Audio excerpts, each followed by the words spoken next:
And we are live. Welcome to another episode of CAD Live. This is episode 19, I think. So we are rushing ahead through these and it's going really well so far. Thanks everybody for tuning in. I see Farhan here. Thank you for showing up. I see Sage Presjinth, I think, saying it's your first time here. Thank you for tuning in. Much appreciated. And I hope that you get value.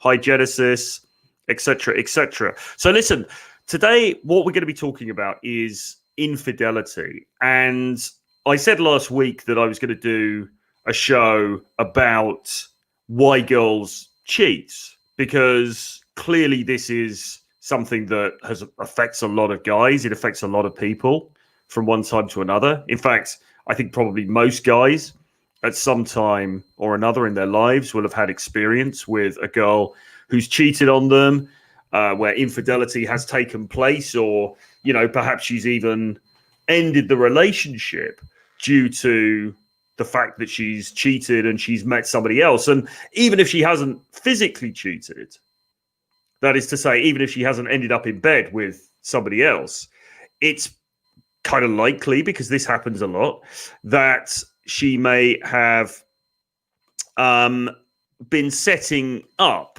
a new prospect. They call it monkey branching. It's this idea that the girl in the relationship is perhaps, you know, looking for a way out. She's maybe looking for somebody else. And so she kind of, you know, goes for that next branch. She monkey branches onto that next guy. Now, I'm not being in any way derogatory towards women here, because guys also do this as well. I think both sexes do this. But given that I'm predominantly talking to guys here in this broadcast, what you need to be aware is that girls will do this. And if you've ever fallen into that trap of Disney-fied blue pill thinking that girls are sugar and spice and all things nice and that they never cheat and that they're always honest and they're always entirely above board, then you need to disabuse yourself of that notion, because that's just not the case. It's just not realistic, you know, particularly not in the world that we live in today, where, as we all know, because we bang on about it the whole time,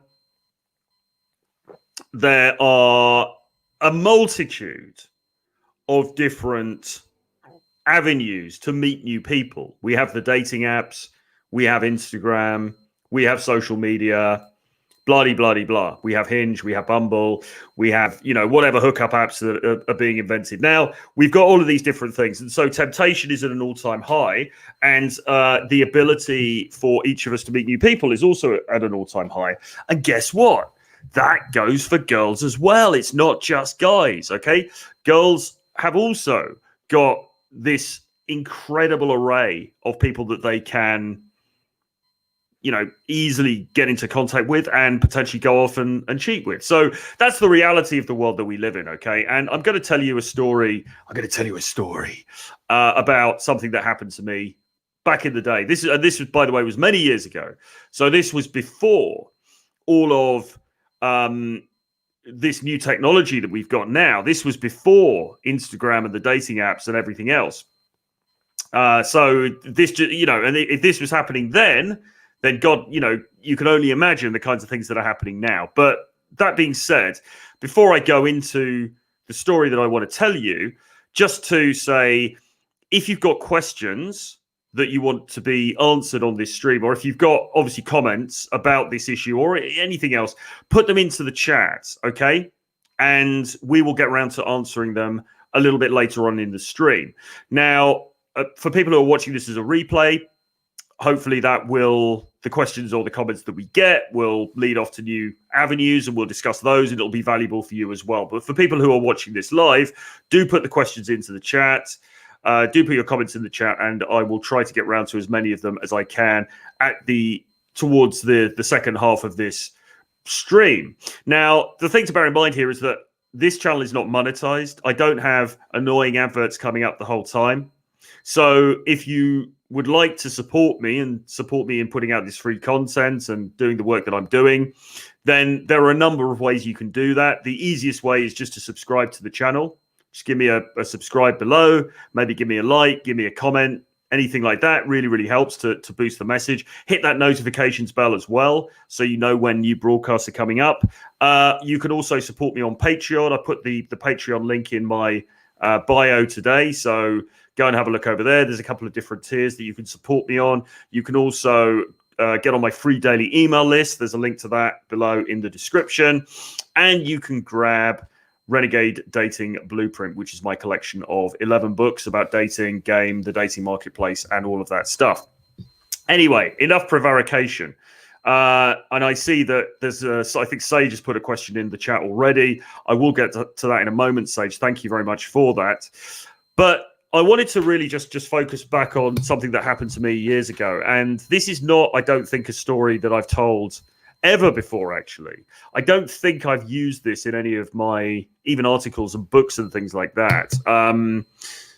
Because to be honest, you don't always want to tell stories that show yourself in a bad light. Although, contrary to what critics will say, I have always shared the bad things that have happened to me as well as the good things that have happened to me. And in many of my old articles, there were stories of when I got, one-itis for a girl, when I really fell in love hard with a girl and things went wrong, or I got rejected, or all of these different things.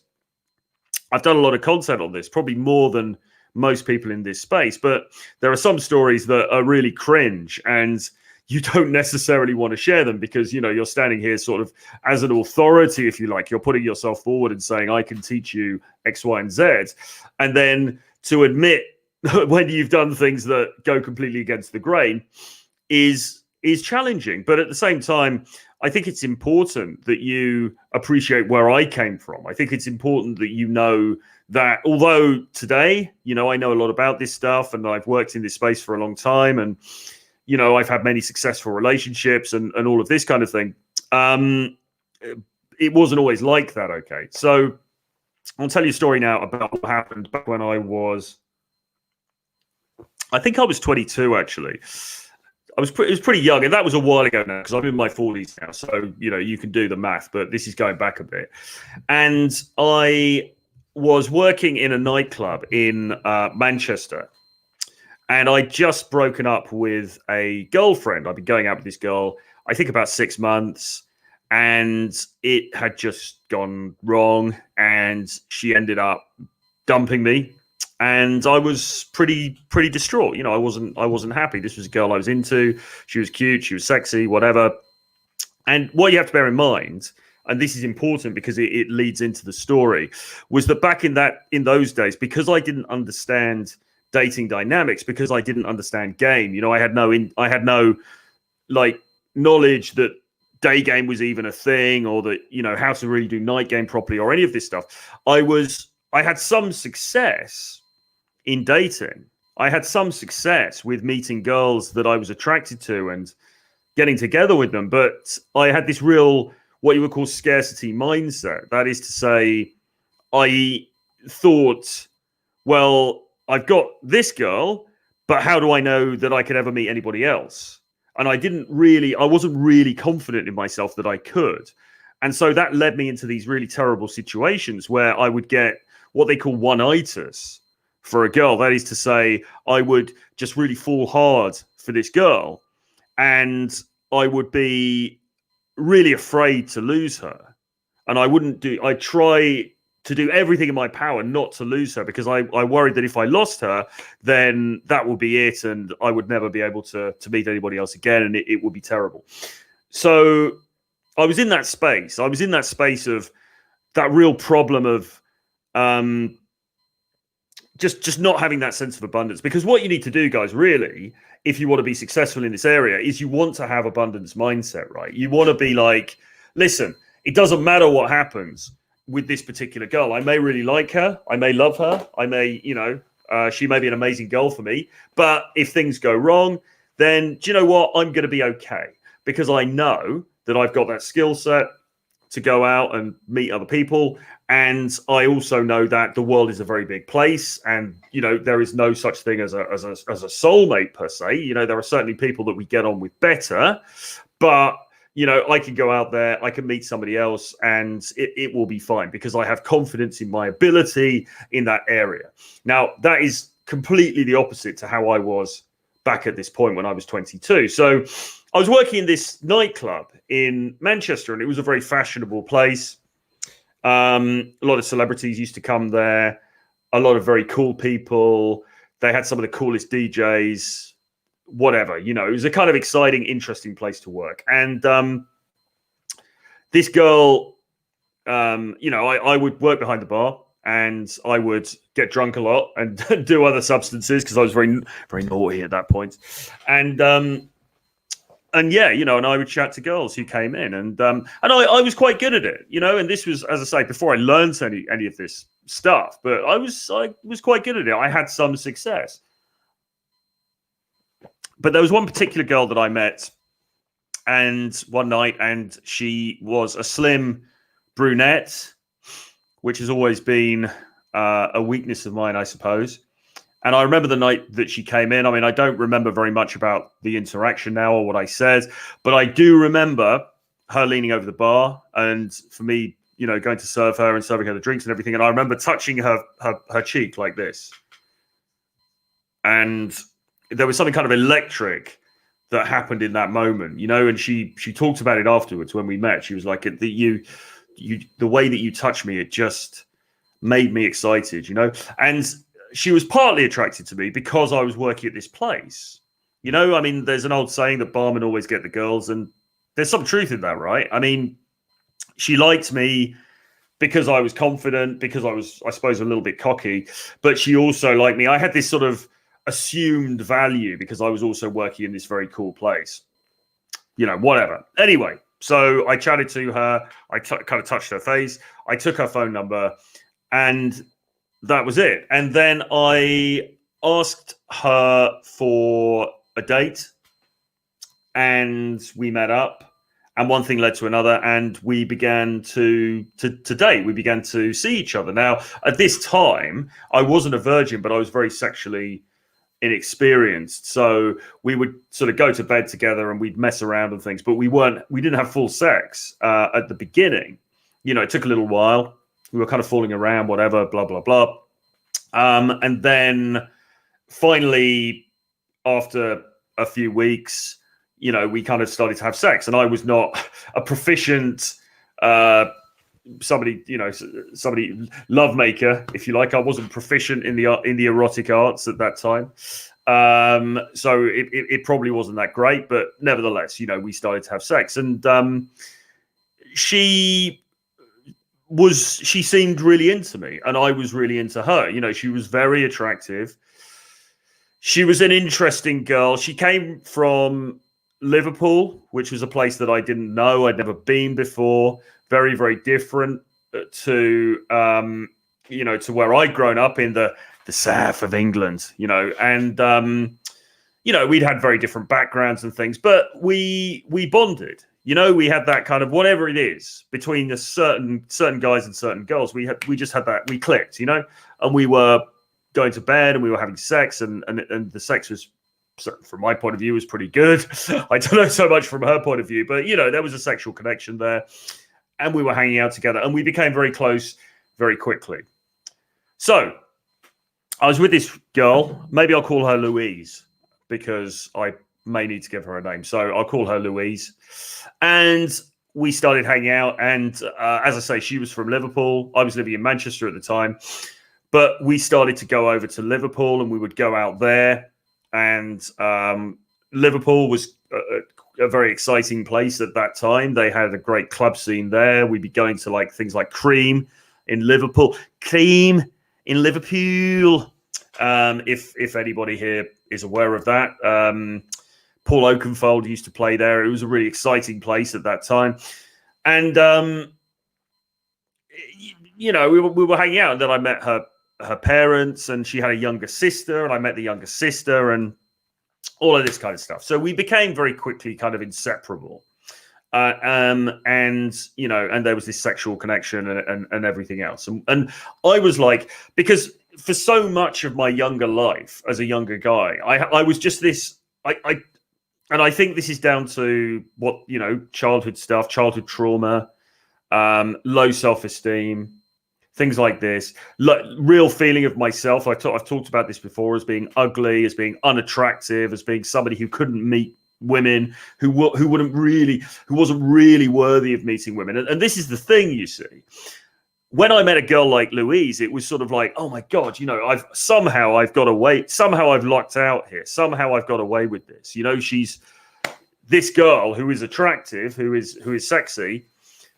Somehow I've managed to hack the system, because I didn't think anything good about myself. I wasn't thinking, well, I'm a pretty good catch. So, she's lucky to have me, which is really more how you should be framing it. And this is what we teach in Cat Academy, and when you start to learn about this stuff. But at the time, that wasn't how I felt. It was sort of like, oh my God, I've really lucked out here because she's so perfect, she's so wonderful.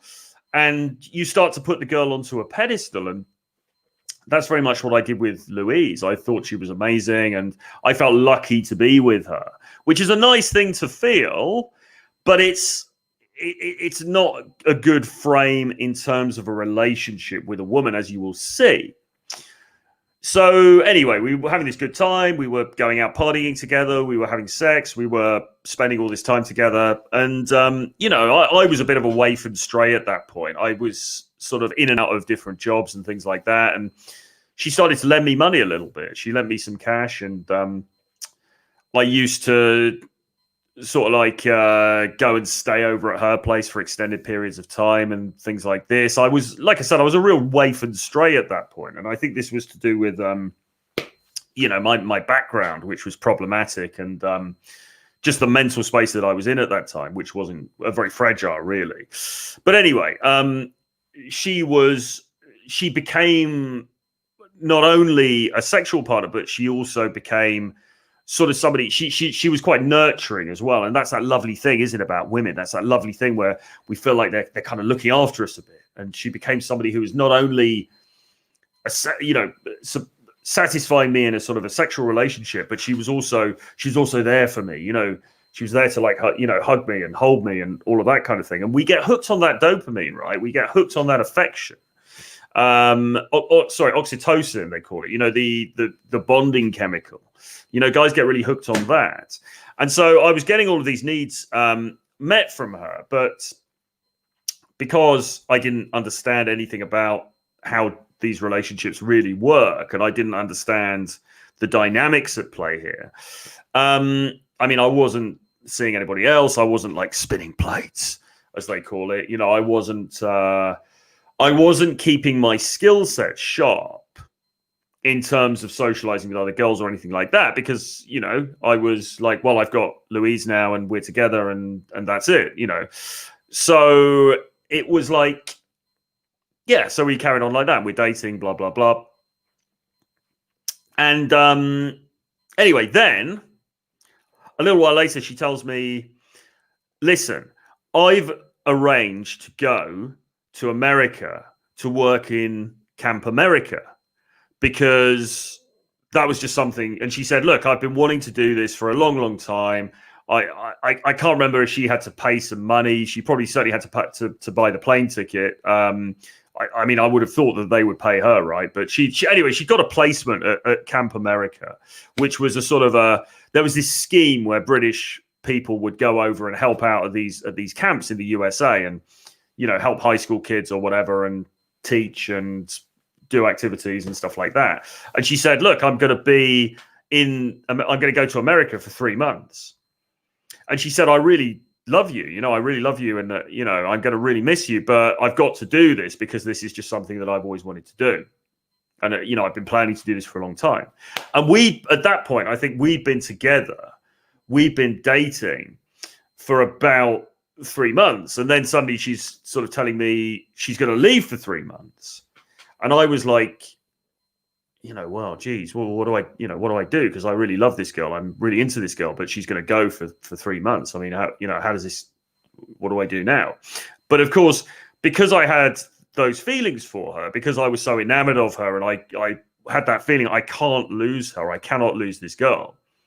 I did the only logical thing that somebody in that situation would do. I said to her, well, listen, I'll wait for you, right? You go to You go to do your thing, go to Camp America for 3 months. I'll wait for you here. And when you come back, we carry on, you know, just we'll keep in contact. Now, bear in mind, this was before the days of like, Instagram and Facebook and all that kind of stuff. I mean, the only real ways of keeping in contact you had was telephone, like phoning up, or writing letters. So I said, look, we'll keep in contact. We'll write to each other once a week. We can speak on the phone, and we'll get through this and then come back and whatever. So, and that was the first mistake, because obviously you should never be in a situation where you've been dating somebody for 3 months and then they leave the country, they leave the continent for another 3 months, and then you go, yeah, fine, whatever. I'll see you in 3 months. I'll be faithful. You be faithful too. It's all going to be great. That is not a good strategy, because essentially what you're doing is you're entering into a long distance relationship, and long distance relationships are always a bad idea. There's never unless it's, I suppose, for a very short period of time and it's very clearly defined, and maybe you guys are moving to a different country and she's got to leave slightly earlier or whatever. But under most circumstances, any sort of long distance relationship is a terrible idea. And what I was essentially doing was I was entering into a long distance relationship with this girl, which I shouldn't have done. So anyway, the time came for her to go, and we had, the final evening together. We had the final dinner together, blah, blah, blah. There were tears, there was sadness, etc., etc. And she went off to go to America. And I was left alone in Manchester, and for 3 months. And the 3 months were really, really, really hard. So I was in contact with her. I was writing letters to her. I think we spoke on the phone sometimes and stuff.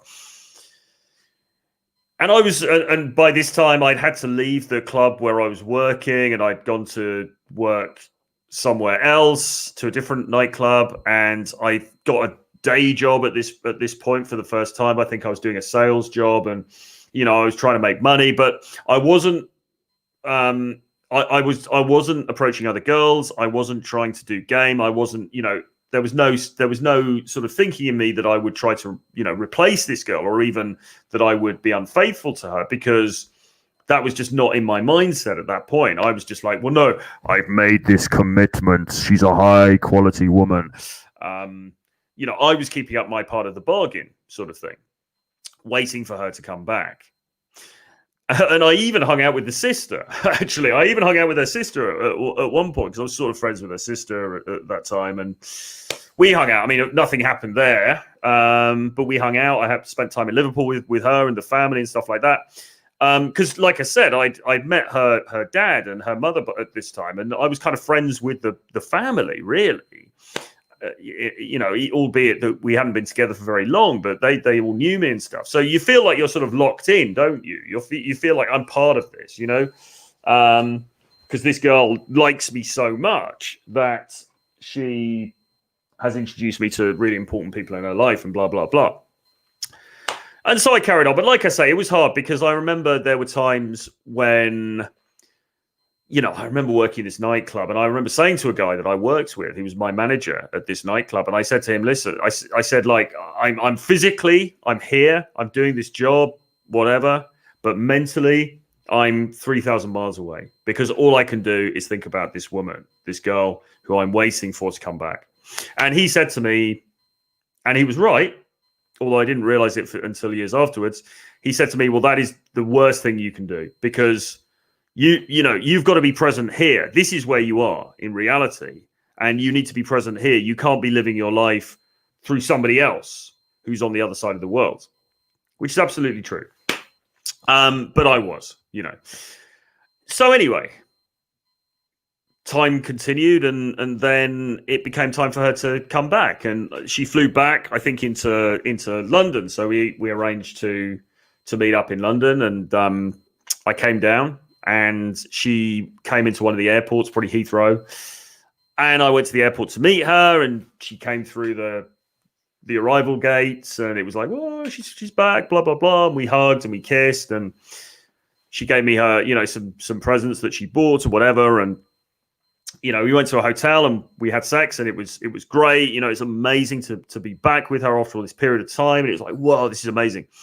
And then we spent a few days down in London. We were going out to different bars and clubs here and stuff. And it was just like, that feeling of happiness when the woman's, that girl that you love so much, that you're so enamored of, and she's back, and it's like, wow, this is fantastic. I'm happy again. I can finally, all of those 3 months, I can relax. I can be happy again because she's here, and I just need her to be happy. And so, and that was it. And then we went back up north to Manchester, where she was living in Manchester as well, but her parents were in Liverpool. We traveled back and forward to Liverpool sometimes, but we went back to Manchester and kind of went back to our lives as they had been before. But back then we used to, I drank a lot then, and she used to drink a lot as well. And we'd go out and party together. And sometime afterwards, we'd gone on a night out to a club in Liverpool, I think. And we were with a couple of friends, some friends of hers. And we'd all got very, very drunk. And somehow it came out, and I forget exactly how this happened, but somehow it came out one drunken night, that something had happened at the camp, this Camp America that she'd been out, that something had gone down. And this one night when we were drunk, she basically admitted to me that she had made out with another guy on the first night when she'd arrived at this new camp in America. And she was very apologetic. She was distraught. She was like, oh my God, I'm so sorry.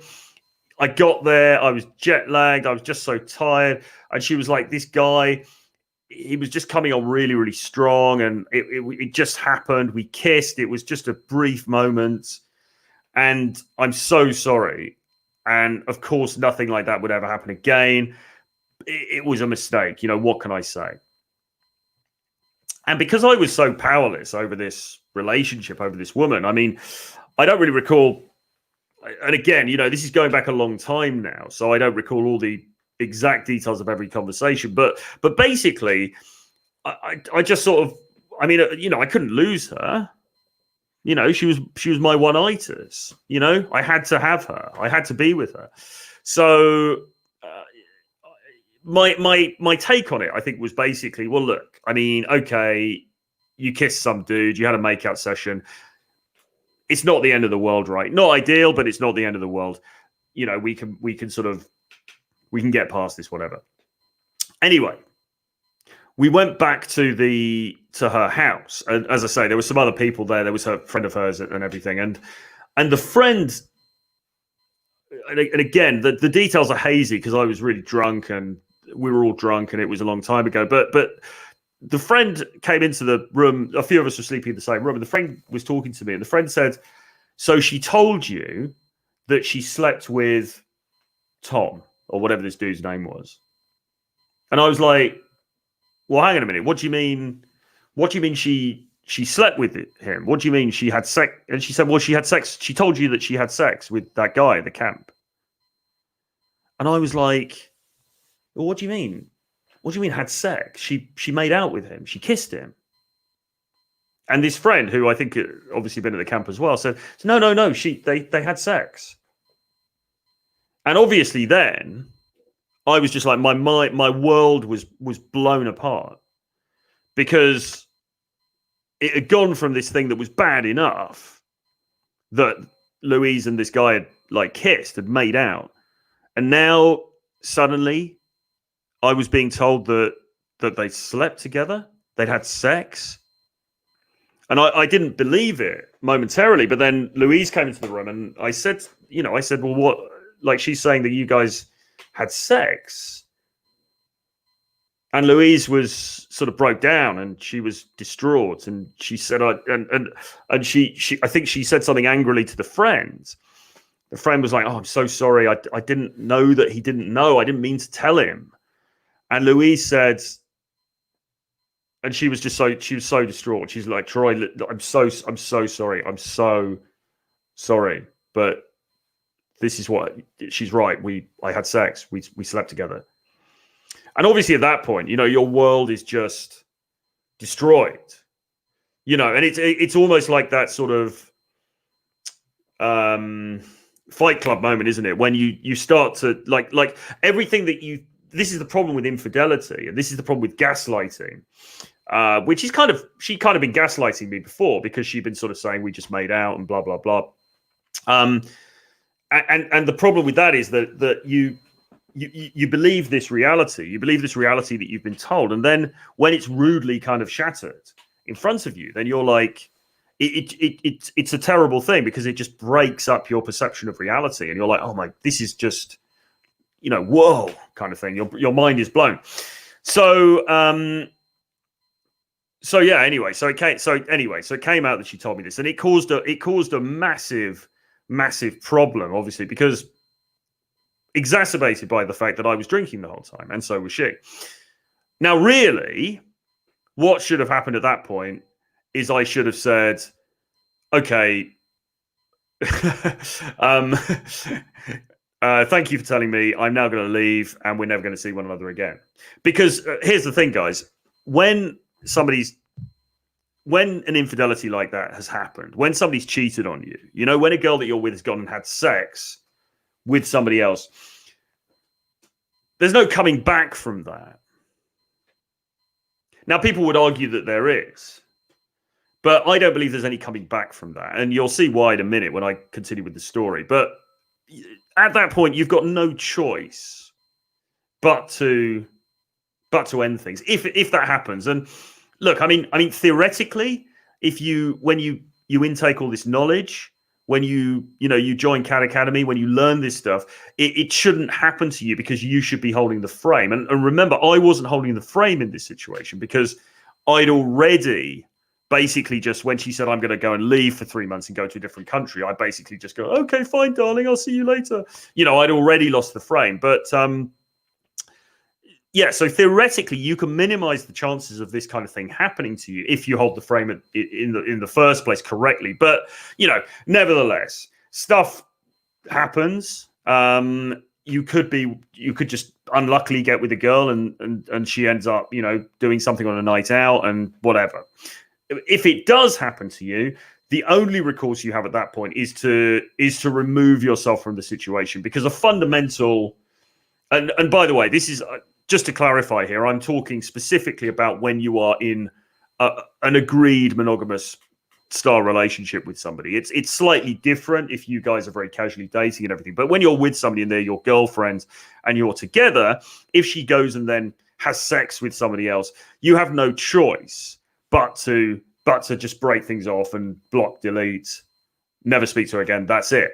And that's not being cruel. That's not being harsh. It's just like, there is no coming back from that, because something very, very fundamental has been broken, and a very, very fundamental lack of respect has been exposed in her towards you. And if you let that pass, then you are done for, basically. But I didn't know any of that back in the day.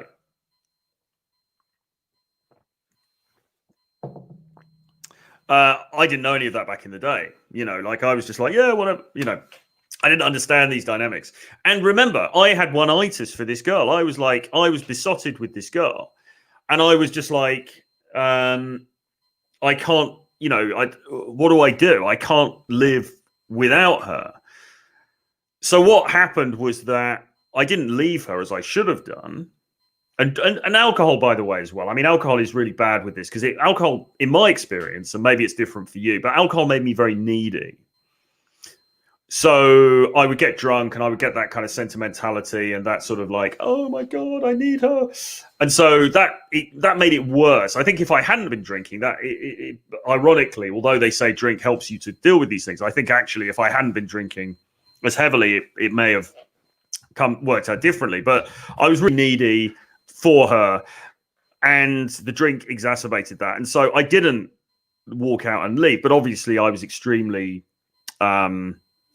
pissed at her. I was very angry with her. I was very upset with her, but I didn't leave. And so what happened then was we had a period of, maybe it was days, maybe it was a couple of weeks. I can't remember the exact details, but we had a period of time where we were sort of like trying to negotiate past this thing. And I was asking her for all these details about what happened, so how did this end up happening?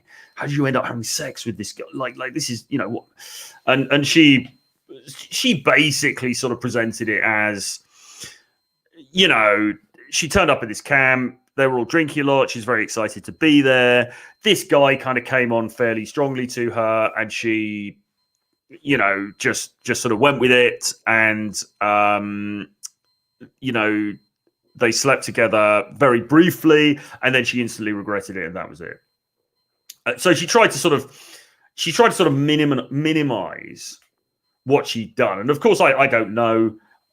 How would I know the truth of the matter, but she sought to minimize what she did. And there's a thing, actually, I think it's called, somebody maybe will remember the name and put it in the chat, but I think it's called breadcrumbs, when they will sort of sprinkle the breadcrumbs of what happened. So the first breadcrumbs were, we made out. It's like, okay, right, you made out. Well, that's not too bad. That's bad, but it's not too bad. And it's like then it came out that they had sex, and that had come out because of her friend, not her. But so then she had to admit that they had sex, but obviously then she's going to minimize that. So it's like, oh, we just had sex once. We just, it was very quick. I was really drunk. It just happened, blah, blah, blah. Now, as I say, I don't know the truth about that, but that is something to look out for, because they're all, of course, the person who feels guilty is always going to try to minimize their actions and their culpability. So they will admit as much to you as they feel that they have to admit, but they're not necessarily going to come out with the full gory details, because they feel too bad in themselves about it. So anyway, she tells me this, all of this stuff had come out. She's telling me it had just happened once. It was very quick. She was sort of implying that she'd been a bit coerced by this guy. And obviously I was very upset and angry and all the rest of it for a period of time. But I couldn't countenance losing her. I didn't have, and because of my scarcity mentality and my lack of ability within this area, not having any confidence that I could go on and meet somebody else or whatever, and just being madly in love with her and besotted with her, I let it slide. It was like, well, listen, this can never happen again, but you made a mistake. I get it. I mean, how do you get it? But, I'm like, I understand you made a mistake. This can never happen again. But whatever, let's move on from this. And so we attempted to do that. But the problem is, you see, and you might be tempted to do that because, if you're watching this and you're in a similar situation, or you suspect that maybe your girl's cheated or she's done something or she is doing something, but you think, but I can't lose her. I can't leave her, because how can I possibly, how can I live with that? And you're tempted to let her off the hook. Then understand that when you do that, it may smooth things over for a period of time, but you've weakened your position significantly. And that's what happened to me, because of course, now she's, on the one hand, ostensibly she was happy because she was like, oh, that's great, because I love you so much and I don't want us to break up over this, and it was a mistake and blah, blah, blah. But then she was, but also subconsciously, she was like, well, hang on a minute, this guy's a pushover, because I've gone and I've left the country for 3 months, had sex with somebody else, and he's still here. What kind of message is that sending out? Well, the message that I was sending out was, you can do whatever you want to do, and I'm going to say nothing, because I'm such a simp that, I will let you get away with anything. Okay. And this is what you need to avoid, is this kind of thinking that you need to avoid. Now, then time passed. things were going okay, blah, blah, blah, whatever. You know, we were sort of getting back to normal and everything else. And then I'm trying to remember the events now, because as I say, this by the way is a long time ago. I mean, this is like 20 years ago now. So we're talking a good chunk of time ago. And I can assure you that I wouldn't get into anything like this situation now. But I'm just telling you this story because I want you to understand, for a start, that I came from a background of a very low baseline with this stuff, and I had to learn a lot of this stuff, which is in terms of A, not having this happen to me in the first place, and B, what to do if anything like this ever did happen to me again. And, I teach those skills, and also the skills of just how to go out and meet new people so that you can build the kind of social life where you don't feel that you're reliant on one person who's treated you badly. And all of that's what I teach in, I can't do it, Cat Academy. But so we carried on. I carried on. I'm dating her. She's my girlfriend, blah, blah, blah, whatever. And then a couple of things happened. Firstly, she ended up kind of moving in with me, which was a terrible thing, really, because I'm terrible at living with people. And even at that point, even in my most sort of blue-pilled kind of youth, I really, really just didn't want to live with her, like I really didn't. It felt very boring. It felt very domesticated. I hated domesticity. I hated this feeling of being trapped, being locked down with this girl, blah, blah, blah. But she had some problem at her accommodation, and I was renting a room in this shared house, and I was, I let her move into my place basically, and so that added tension to our relationship, and it also made it. And although again, I think she was grateful to me because she needed somewhere to live, and it was cheap and convenient for her, and whatever. But also the domesticity was boring for her as well. And she's like, I've seen this guy every day. He's like, whatever. I imagine she's thinking this subconsciously. So there was now an additional strain on the relationship. And she got a job working in a sushi bar. It was this like sushi restaurant, new sushi restaurant, trendy kind of a place. She gets a job working there. And I suppose I can fast forward this bit really, but she's working there, and I was doing the bar work still, and then I kind of stopped doing the bar work, and I was doing a day job. So suddenly I got this like fairly serious like 9-to-5 job all of a sudden.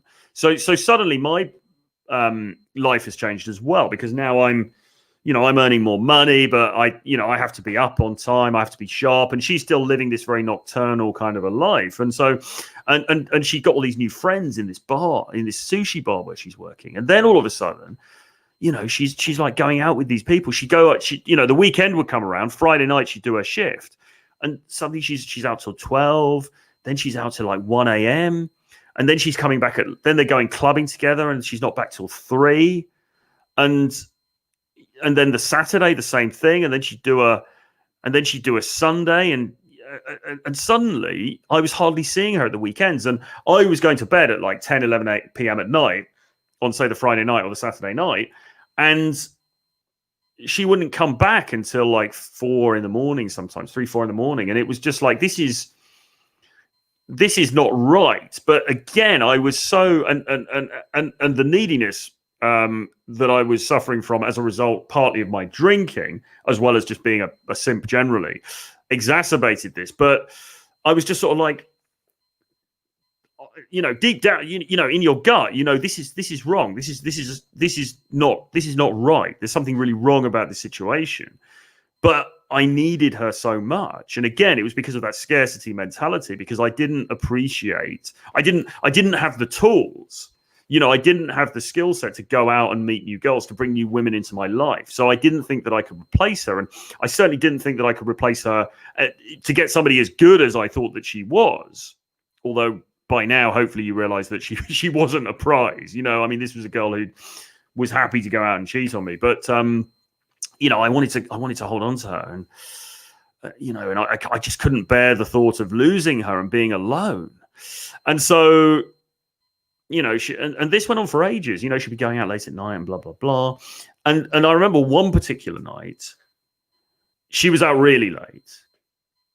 for so, and then there've been all these stresses and strains, and those weird sort of like tensions you can feel in the background in the relationship, and it's just, I knew something was up, but I didn't have the strength to handle it. I didn't have the confidence, and by the way, I kept trying to get her to leave my flat at this point. I kept saying to her, listen, we should live apart like we were before, because I was also, as blue pill and as needy as I was, I also hated living with her. So I was trying to throw her out.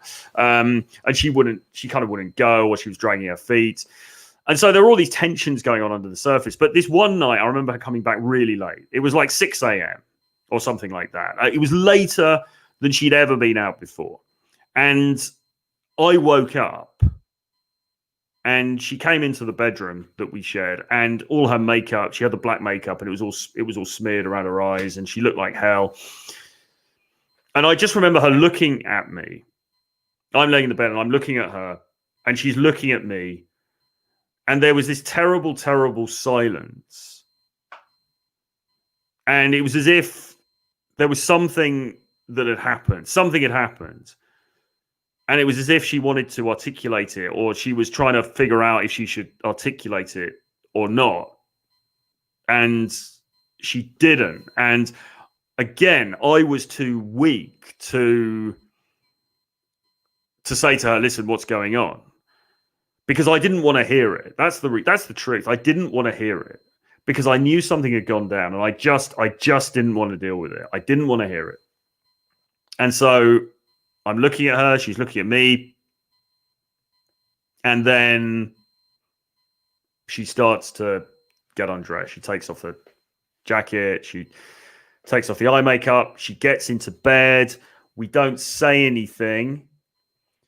And she rolls, she gets into bed, she pulls the duvet around her, and we both go to sleep. Both of us knowing that something's happened, something big has happened, but neither of us able to verbalize it. Okay. And that is a terrible place to get to in a relationship. This is one of the nadirs really in my lifetime of relationships that I've had with women. It's a horrible, horrible place to be. And as I say, a lot of it really, I mean, not my fault because her actions weren't my fault, but like what I've learned since, and what I try to teach on this channel and on the Patreon and, in Cat Academy and all that is the tools for this not to happen to you. And I didn't have any of this at that time because there wasn't YouTube then or any of that stuff. And this terrible feeling of foreboding deep inside, this terrible feeling of like, something's happened. I know something's happened, but I can't speak to her about it because if I speak to her about it, it's going to bring it all up. And if I bring it all up, then I may have to do something about it, and I can't face to lose her because if I lose her, what happens then? What happens? Where am I then? What happens to, like I am undesirable, I'm ugly, I'm unattractive, I can't meet women, women don't like me, I was lucky to get her. If I lose her, that's it. I'll be out there in that cruel, harsh world again, alone. And I just can't handle that. That's the kind of thinking. That's kind of what's going through your head. But I was pretty sure that something had happened. I was pretty sure that she'd done something again. And she was spending a lot of time hanging out with a couple of the guys who worked. So you know where this is going, don't you? But she spent quite a lot of time hanging out with guys who worked at this place. And there was one guy, there was two guys. One guy was called, I'll have to make up the names here, but there was one guy called, let's call him Steve. She was spending a lot of time hanging out with Steve. And he was a good looking guy. And I remember the first time I met him because I come down to the sushi place where she works, and I'd hung out with the guy that, I'd hung out with her there, and I'd met this guy, and the guy was good looking. And I remember the first time I saw the guy, I was like, shit, that guy's a bit good looking. This is like, I'm not feeling too great about this.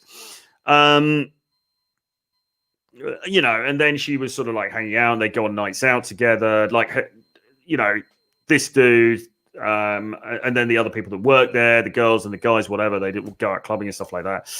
And of course, again, this is the point at which I should have put my foot down. This is the point at which I should have said, you need to get the hell out. I'm going to throw your stuff out in the streets. This is it, blah, blah, blah. I didn't do that because I was a simp. And I was cucking myself. And so I was getting really drunk, and I all the time, and I kept saying to her, like, did something happen with Steve? Did something happen with Steve? And this was going on for weeks, and she would just deny it. She just, no, nothing happened. Nothing happened. You're paranoid. Why are you saying that? Blah, blah, blah. Nothing happened. Nothing happened. Until in the end,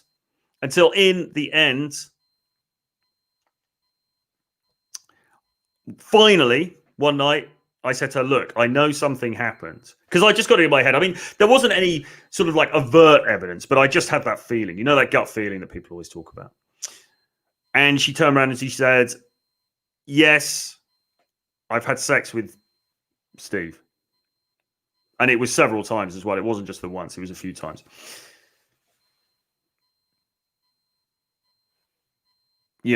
I mean, and you can see how this happens. You can see how you can see how I enabled this right from the beginning, right from that neediness at the beginning.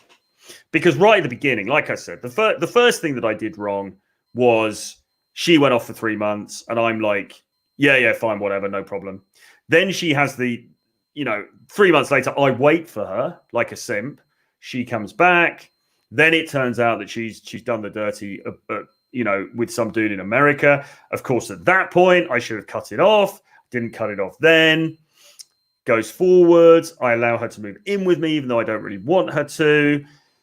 I don't, do anything to verbalize my displeasure at her behavior throughout that time.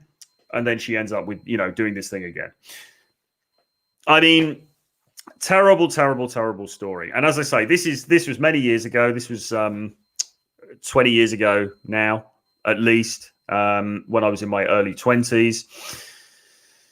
And it was just a horrible time. And it was a horrible experience, and very damaging, very hurtful. And to be honest, I got through it largely because I was just drinking so much that I was able to, with the alcohol, to bolster my self-perception.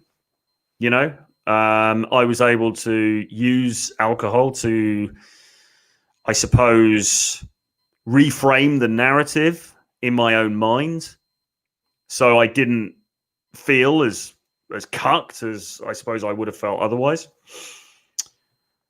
And that was it, really. And unbelievably, we still faltered on for a little bit longer after that, until finally,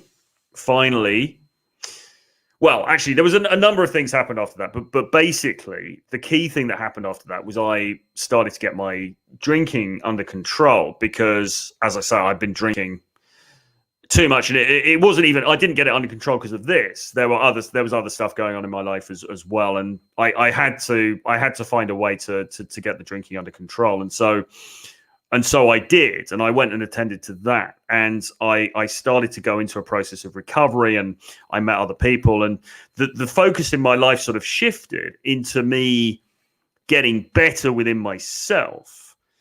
And so I was sort of, and then she'd moved out at this point as well, which was good. And we started to spend less time together. And then in the end, finally, we met up and we just had a conversation, and we said, right, listen, this is not, we need to part. This is not healthy for either of us. And I'd made a commitment to myself that we would end it, and then I would never speak to her again. I would just ghost, that would be it.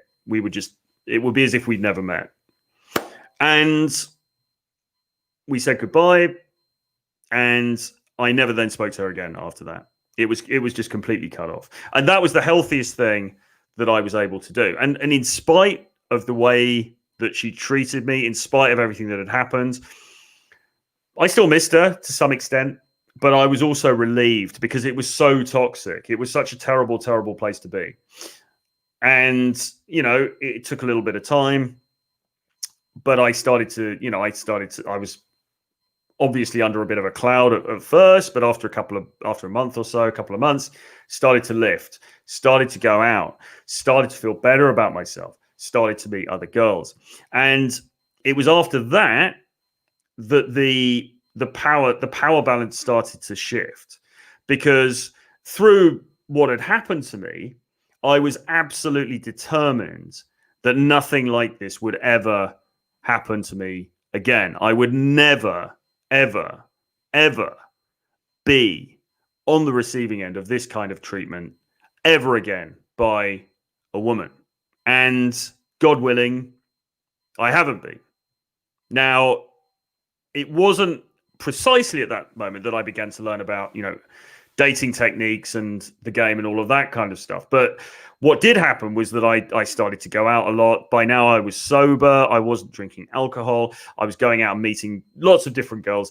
And I was starting to do, I suppose, what we now call spinning plates, in the sense that I was no longer putting all my eggs in one basket. I was no longer allowing that neediness to rule my life, because I was aware, I could see now the danger. I could see the danger of one-itis. I could see the danger of becoming so engrossed with one woman that I allowed her to behave in this horrendous manner to me and let her get away with it, And so I began to sort of date concurrently. I began to date different girls. It wasn't just the one girl for the whole time. I started to date different girls. I started to become less committal to women. I started to become less, I wouldn't just throw myself into something in the same way. I started perhaps to become more guarded. And, people might say, yeah, well, you were hurt, and so, you didn't allow yourself to be vulnerable. But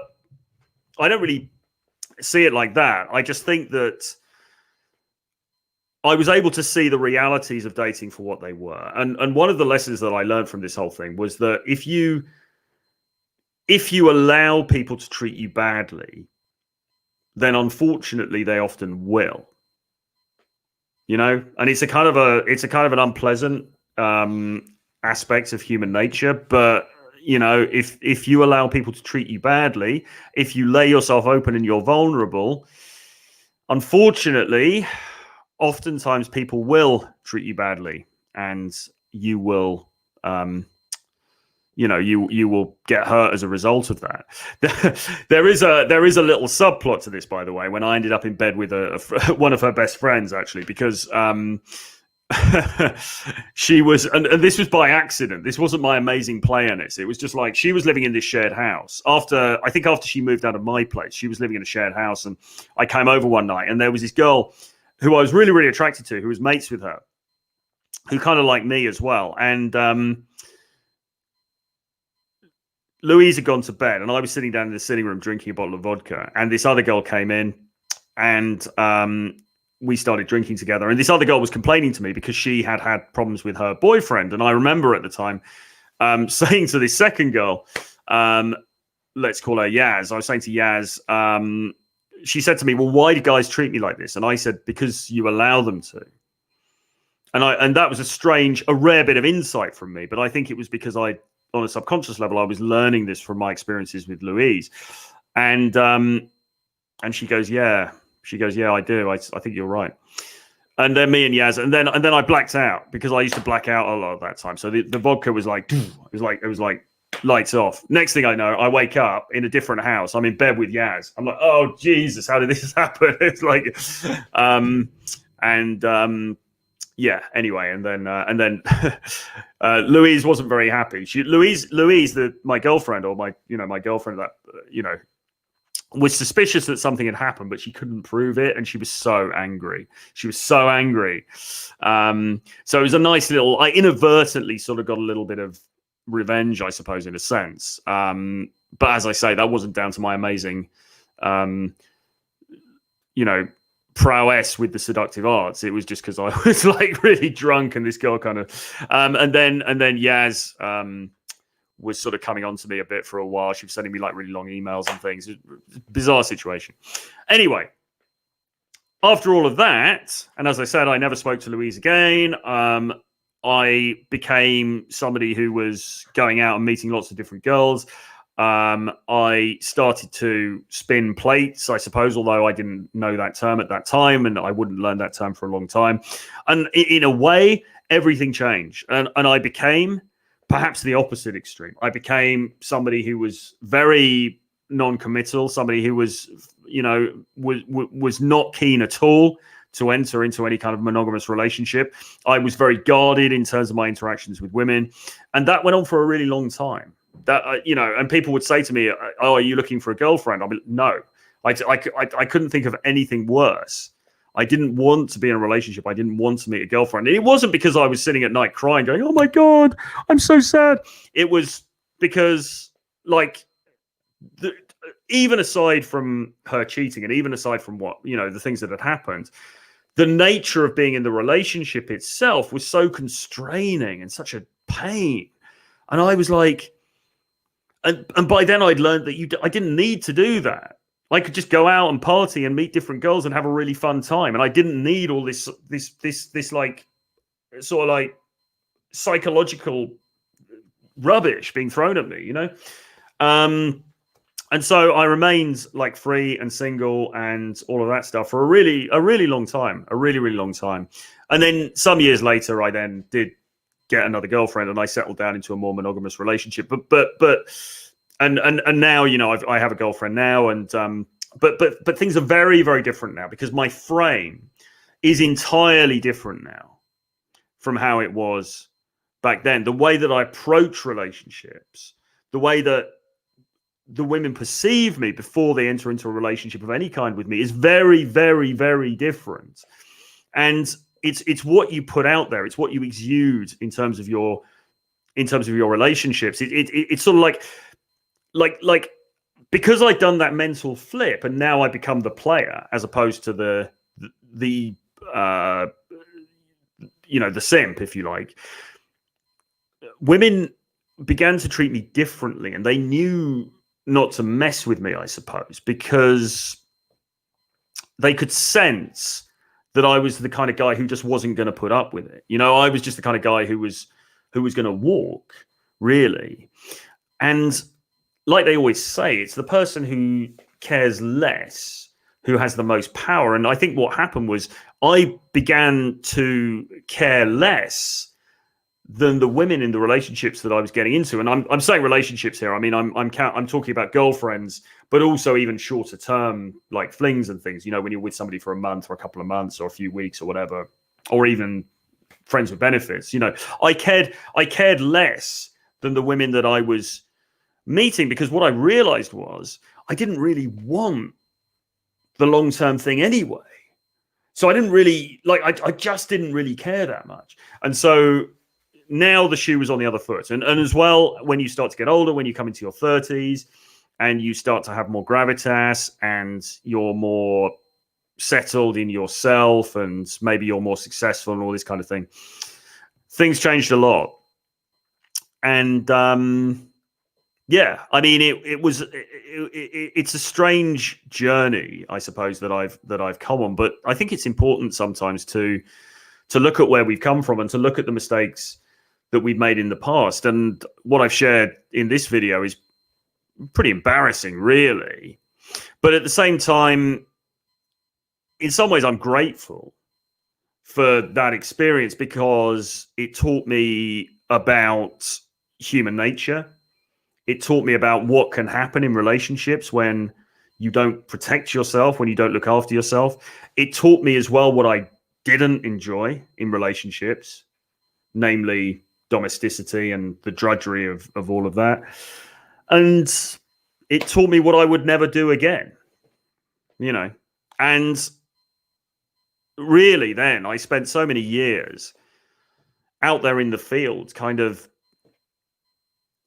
almost like an explorer, like an excavator, going out there and trying different things and getting into all these crazy situations with girls and having all these experiences and things in order to ensure that I would never again find myself in that kind of situation. And it's really that mindset shift And all of the things that I learned since about charisma, about dating skills, about the bad boy archetype, because remember, I had none of that bad boy vibe about me, really.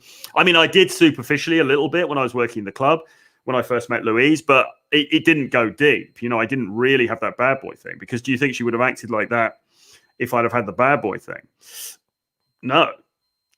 So it was all of the lessons that I learned since that I've really written about in the books that I've written, and that I teach in CAD Academy as well, because it was those things that saved me, really. But sometimes you just need to suffer. Sometimes you just need to suffer. You know, sometimes you need to suffer painful and difficult experiences in order to learn and in order to come out the other side. So, you know, I mean, people have different stories with this stuff. I mean, there are content creators in this space who say, I was just like, you know, I was red pill the whole time. I was, you know, I had this awareness the whole time. There are other people who say I came from I was a beta, and then I learned these things, and now I'm here to pass that knowledge on to you. For me, I guess I'm probably more the latter, I suppose. But in a funny sort of way, I'm somewhere in between the two, because when I was a kid, I saw my parents' marriage fail. And then I saw my father's second marriage deteriorate and then fail. And I saw all of the problems within the family that second marriage brought. So I was never starry-eyed about relationships. I didn't grow up thinking, oh my God, like if I could just get married and find the one, it's going to be so beautiful. Like I never really thought that. So on the one hand, I was kind of red pill. But on the other hand, as you can tell from the story that I've told, I was also very blue pill, in the sense that I still sort of bought into the overarching narrative. I still had this idea that if I just meet this woman and I'm really, you know, she will save me, and if I'm just really nice to her, she will appreciate that, and it will be, you know, and she will look after me, and it will be perfect. And what I learned through that experience was that that's a fantasy. That is fake. Those are pretty lies, as Royce used to say. And the reality of human nature, the reality of human sexuality and human sexual relationships is actually, or can actually be pretty cruel and pretty bestial. And as I said before, the more vulnerable you make yourself. If you allow people to treat you badly, unfortunately, they often will. So the trick is not to do that. You know, you don't allow people to treat you badly. You don't give them that opportunity. You know, it's got to be, you can spend time with people, you can get into relationships with people, you can love people. But in the end, you've got to look out for yourself, because nobody else is going to do that, even the person that you think is closest to you. And that's what I learned. And like I say, in a way, I'm grateful for that. I wish it hadn't have happened. I wish things had been different. But in a funny way, I'm grateful for it. Anyway, I hope you enjoyed that. That's a bit of a walk down memory lane. I think I'm probably going to leave it for today, actually. I'll just have a quick look and see if a couple of the questions. But I've shared quite a lot today, so I don't really want to talk for too much longer. But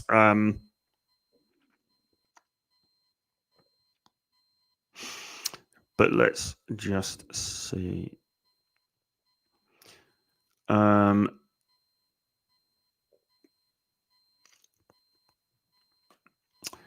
cheers, man. I hope people got something from that.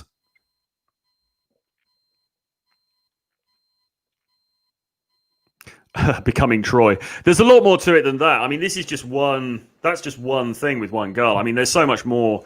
There's so much more material. But I don't think I'd really told the story about her before. And it's like I say, it's not one that it's an embarrassing story in a way, but it's also one I think is important. I think I probably should have talked about more in the past, really. Moan says, do you feel empty after having sex with a picked up girl, or the feeling is better using money to let a prostitute? Thoughts? I mean, look, without a doubt, certainly you can have feelings of emptiness after sex because sex doesn't make you happy. I mean, and particularly for many of us guys, I mean, like the pursuit, the sort of the anticipation is very exciting and very pleasurable, and then the actual act happens, and then you think, really, was that it? And this is why you've got to have something more in your life than just sex. You've got to have a mission, because sex in itself is not going to make you happy, and it can sometimes feel empty. And as and without going cliched and blue pilled, I mean, sometimes it's often better, if not in a relationship, at least with a girl that you've slept with a few times and you have a bit of a bond with. Just a one-off sexual encounter is not always satisfactory, and it's certainly not going to make you happy in itself. That said, sex where the girl is actually attracted to you is always going to be better than sex that you've got commercially, that you paid for. So I would say that.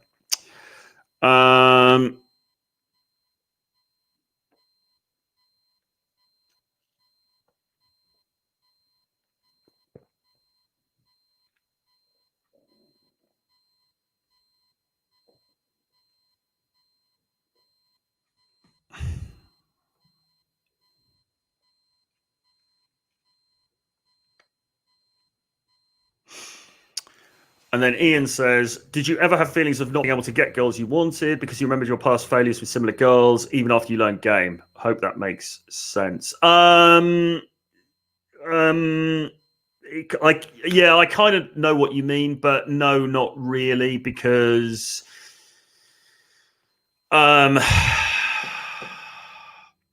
what you start to realize when you're doing this stuff is that, every time, every day, life is a gamble, right? Every day is a gamble. Every day you get every minute of every day you get a new throw of the dice. And it's the same thing with dating and so on and so forth. I mean, just because you happen to not be successful with a particular type or whatever in the past, throw the dice again. This time it may be different. And often it is different, There's plenty of times when my preconceptions about whether or not I would be successful in a certain situation were totally wrong. So no, I think you get past that. And also as well, when you put lots of better reference experiences in place of any negative memories, then you get past that pretty quickly, I think.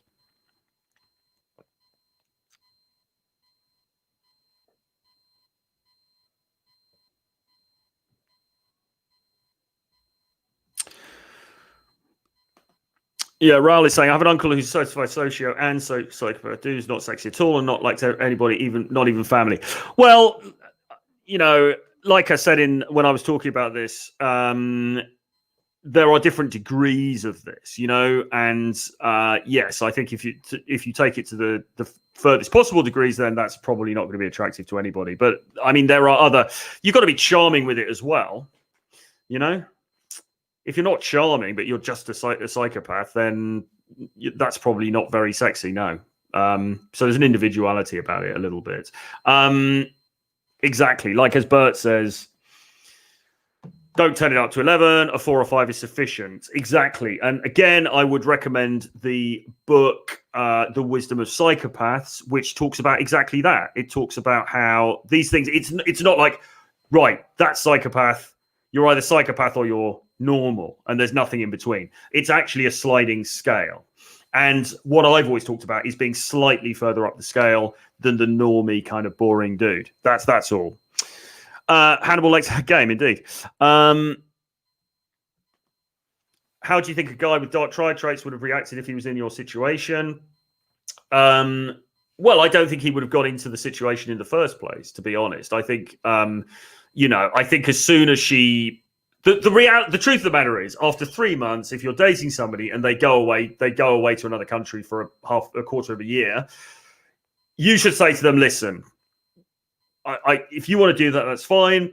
But we are no longer in a relationship. When you come back, for sure, we can meet up. And if we want to resume things, whatever, maybe we will, maybe we won't. But, so I shouldn't have continued the relationship when she went away. I certainly shouldn't have let her off the hook when it turned out that something had happened with another guy.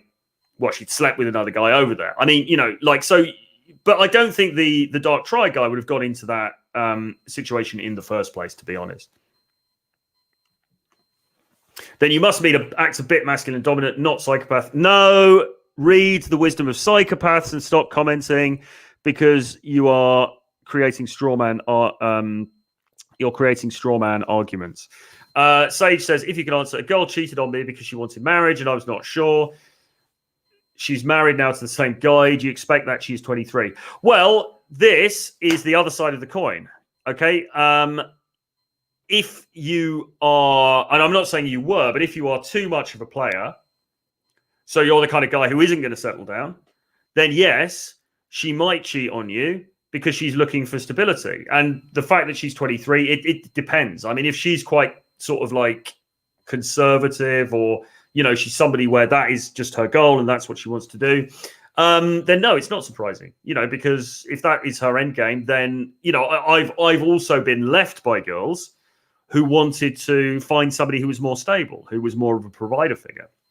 I talked about this the other day. I did a video the other day about, I talked about that the other day when I did that video about the reasons why women leave. And a reason that women leave is sometimes because you're too much of a beta and sometimes because you're too much of a player alpha. The psychology and Machiavellianism is a pure drama to sell bullshit scam courses. Let's be real.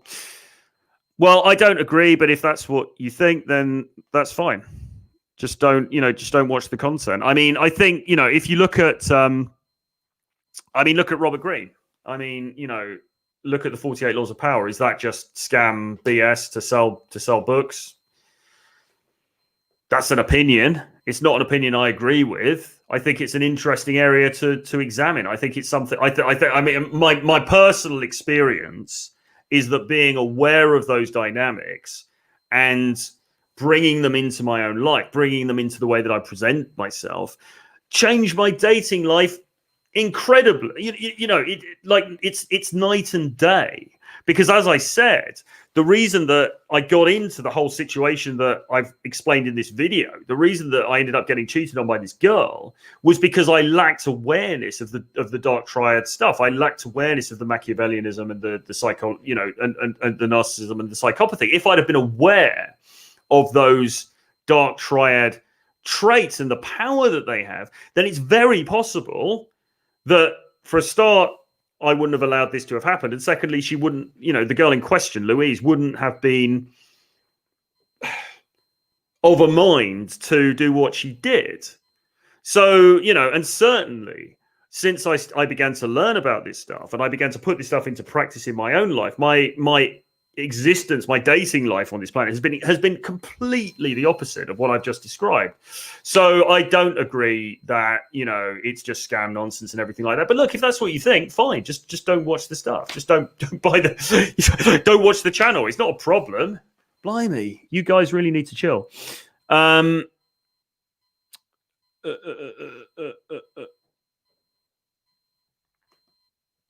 Do you agree that an asexual girl will turn sexual if she meets an alpha?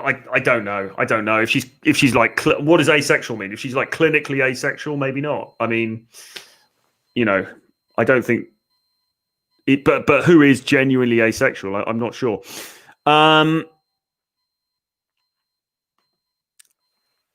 AC says this girl is 38. She cheated on me recently, but I cheated on her 6 years ago. Should I leave her for it? Well, she's 38, man. I mean, like it's I mean, if you look, I mean, you've cheated on her, she's cheated on you. It's not stacking up to be like a wonderful fairy tale type thing, is it? I mean, I would probably move on from it. Yeah, I think the thing is, I don't want to get into this now because we've got to finish. But there is this sort of idea that when women cheat, it's sort of,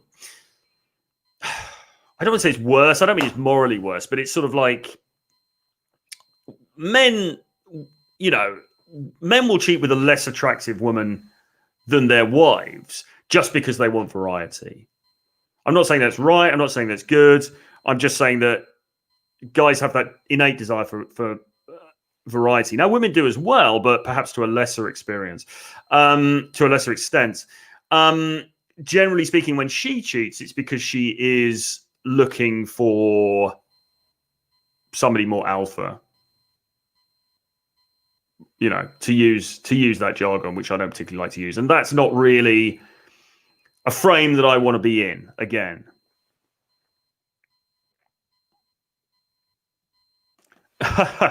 Genesis, did Louise have an infatuation? Particular look? Was Steve all jacked up? No, he wasn't. He looked very similar to me, and this is the thing about it. And like for any black pill dudes who are watching this, no, I mean, like behind this question, are you thinking, if I was jacked, then she would like me? It's not about being jacked, guys. It's not, like be jacked if you want to be jacked, but it's not about that. No, I mean, this guy looked very similar to me. His body type was very similar to mine. He just had a less needy mindset.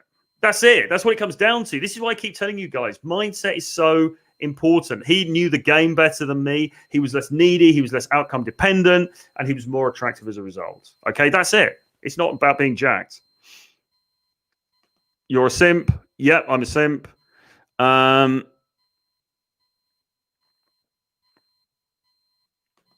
Did your experience with Louise bring you down a dark path to thinking of taking a permanent solution? No, because I'm too egotistical for that. So no, it didn't. I mean, I've been close to that. I've been close to that before, and I've talked actually about that in the video, the black pill video I did, where I was talking about how. But that was actually before the Louise thing. I don't think. Well, I mean, I don't believe I'm the sort of person who would want to commit suicide because of a specific person, because I think that would be too much of that would hurt my ego too much, I think. And if he says, seems you got the real experience you needed early on, seems you got very lucky. Yes, I think that's true.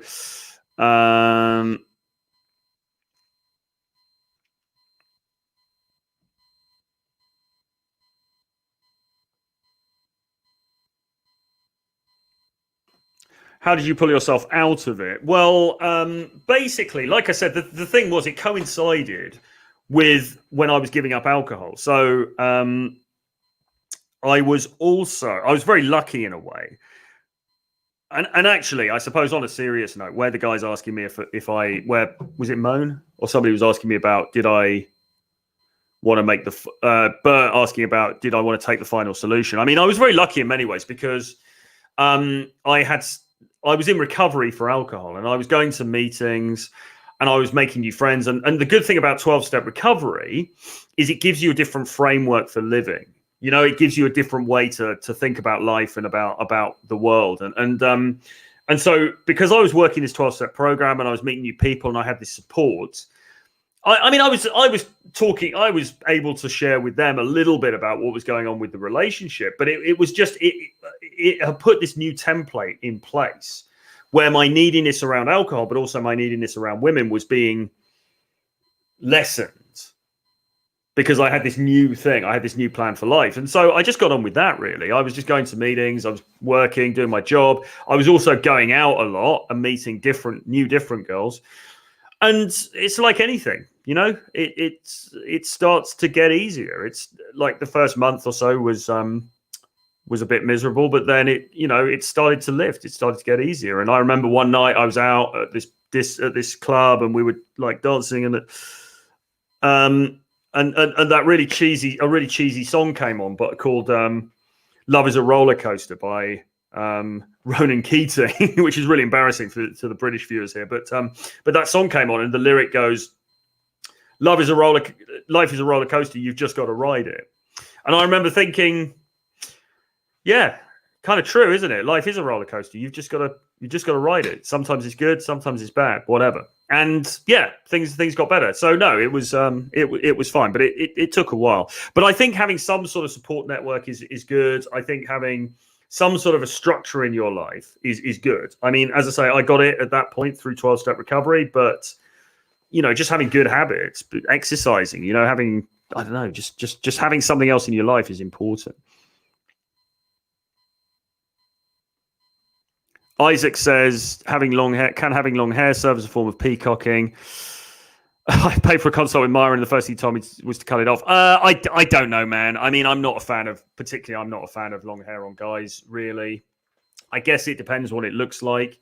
I think it looks, at best, it looks a little bit cheesy, like you're one of those kind of 70s, kind of like, I mean, I'm not a fan of it. I guess on some guys it can look good. Some women like it, but I don't know. Maybe he told you to cut it off because he doesn't feel it looks that great on you. So I would maybe go with that. Maybe get a second opinion if you want. But I don't think. I think well, all right. I think there are a very small proportion of girls who are like, oh my god, I love guys with long hair. But I don't believe they're in the majority. I would say it's going to be a neutral at best for most girls. How important do you believe confidence is for getting girls? Very important.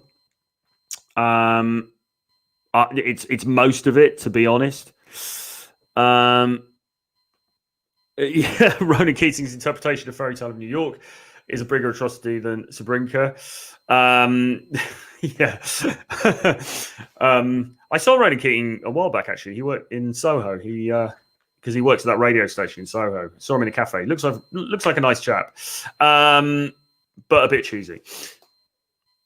Good stuff. Okay, listen, I'm going to leave it now because we've been on for about an hour and a half. It's been a good session. I hope you enjoyed this little trip down memory lane. Hopefully you got something from it. Hopefully you don't think I'm too massive a simp. But listen, simping is easy. It's the pimping that we all have to learn. And that's, kind of what I spent the next couple of decades of my life doing, basically, and got pretty damn proficient at it, really. So like I say, you can come from an experience like that. It doesn't have to, like crap happens, right? Do you know what I mean? And we learn lessons, and sometimes we learn it in different ways, and there it is, really. But from there, my romantic life changed markedly, and I have never ever been in a situation like that since, and I certainly will never be again. So I'm going to leave it there for now. Please do support the channel. Hit subscribe. Hit the notifications bell so you know when I'm putting out new content. If you want to get regular updates from me, get on my free daily email list. There's a link below for that. I send out a free little article every day on email. Exclusive content. You only get it there. Doesn't cost you a penny.